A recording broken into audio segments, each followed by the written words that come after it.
Right there, YouTube, it is Crackoon again. Just a little quick thing at the start. This was, I got a leaderboard screenshot in when I, well no, it wasn't a screenshot, it was just recorded before I joined it, well, before the game started. It was from the week when I was using SMGs only, and I was trying to see how high I can get in the leaderboard with only using non-lethal kill streaks and SMGs only, and I managed to get myself up to 8,000, but I think I kept on dropping after a while. I think I hit my peak, and then obviously there's a lot of people that can overtake you because it's easier to get higher on the leaderboards when using other weapons except the SMGs. And straight off the top of the bat, man, you saw I was going to use the Mach 11, decided to switch it up, pull out the Kiparis, rapid fire. Y'all know how I do. Sorry mate, I just fucking got a bit of a tickle in my throat here, but anyway, you all know I love gold. I love gold! It is so shiny. It is like a beastifying little bitch of a gun. I don't even know. Fuck it, fuck it. Right, anyway, moving on. Pretty much this entire game, yeah, as I usually do, as I pop that guy in the head singular with the Magnum, man. Well, I say something, yeah, is I'm talking about secondaries in, like, Modern Warfare 2 or something like that, because I know a lot of XP dealio has gone down over the weekend just gone. It's now Monday today if you don't know the day. But essentially all of this has gone down. And the thing that I didn't really see the most like input was, obviously we've got quite a few, we've got machine pistols coming back to secondaries. We've got shotguns staying in a primary weapon slot, which is kind of confusing in the same way because in Modern Warfare 2, there were some machine pistols that were more overpowered than some shotguns. So it's got me thinking in a way about what secondaries are going to be like within Modern Warfare 3 and whether or not the good old trusty pistol is going to come back and be a good sidearm. Because obviously you all know, the reason why I thought about that as well, just pretty quickly there, was I got the kill with a Python at the start of the game and it just kind of refreshed my memory to the topic that I've already kind of thought about, but I've not fucking explained it to all the use and stuff like that. So it's interesting really, because I've always really liked the secondaries, and I've always liked shotgun secondaries, as I've said many times before. But now knowing that shotgun secondaries are not coming back within Modern Warfare 3, are they going to make the rest of the secondaries be as more valuable as they were, say for instance in COD 4? Because we all know in COD 4, Desert Eagle was beast as your sidearm, and well, there was generally quite a few good pistols that could go as your sidearm. So you got to take it for what it is, and I don't know, man.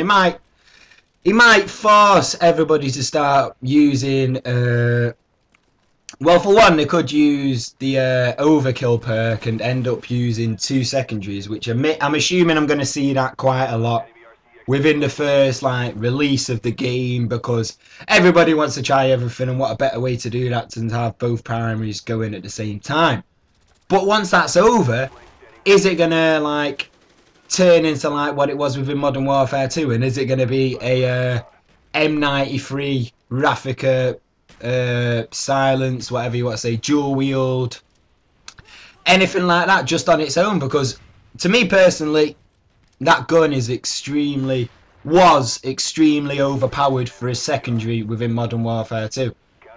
If you exclude some of the other kind of secondaries, i.e. being shotgun secondaries like the AA-12 and stuff like that, excluding shotgun secondaries from machine pistols as a secondary, the Raffica was an extremely good secondary. The same goes for the PP2000, and it's got me all in this process about how they've decided to bring machine pistol secondaries back, but are they going to think about what it's going to do in the long term of these secondaries being overpowered? For me personally, I would have preferred to have seen a more overpowered kind of handgun kind of secondary setup come back, and just have like a set of handguns that is good to use and keep the whole situation balanced as it would be as in if they've got a load of machine pistols there. So That's just my opinion on it anyway, because the sidearm is obviously, well, right, this is what I'm going to explain to you, right? The secondary within an FPS game is obviously there for a reason. It's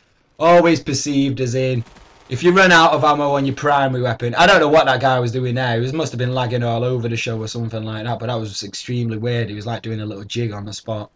But essentially, yeah, the sidearms have always been kind of like a role within FPS games due to the fact that they've always portrayed it to be faster than having to reload if you just swap to your sidearm. So obviously pulling out a pistol is quicker than reloading. So that being said, why have they moved away from this kind of core aspect of the game when they specifically say they don't want to move away from the aspect of COD and everything like that? They don't want to change it up too much.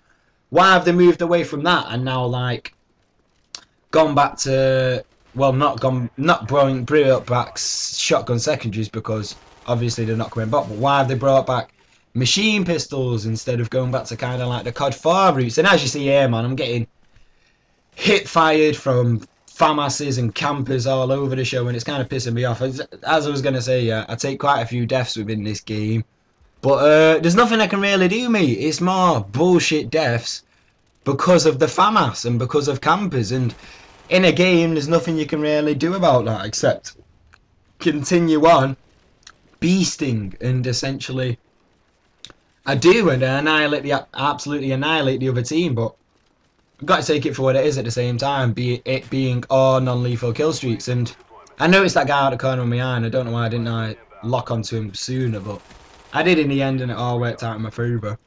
But essentially, yeah, with all this new information that's gone down, it's kind of all brought up a whole load of new kind of speculation and information as well as that, and kind of what's going around, because like I said before, I've not really seen any commentator that went XP or any kind of feedback from XP that has said, wow, Modern Warfare 3 is extremely balanced. I've not heard a single person say that yet. I've heard a lot of good stuff about it, and I've also heard some bad stuff about it, but I've not heard a well-rounded, balanced game about it, which is kind of annoying in the same way, which is kind of not annoying in the same way. But as I said before as well, that we're probably not going to get a full look upon how balanced the game is until it's released, because you can't base the balancedness or the balance.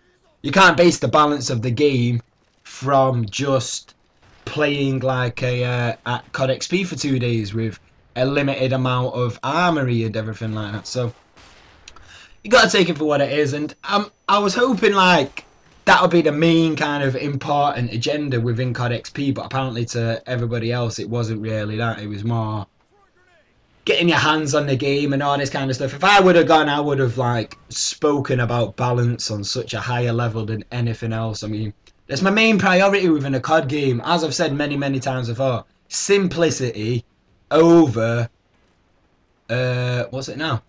Simplicity over, can't remember. I used to have a saying a long time ago. Simplicity versus complications or complicatedness or something like that. So yeah, I know what it is. I finish up the game anyway. I go 34 to 9, 3.73 KD, and that's the end of the commentary. Peace.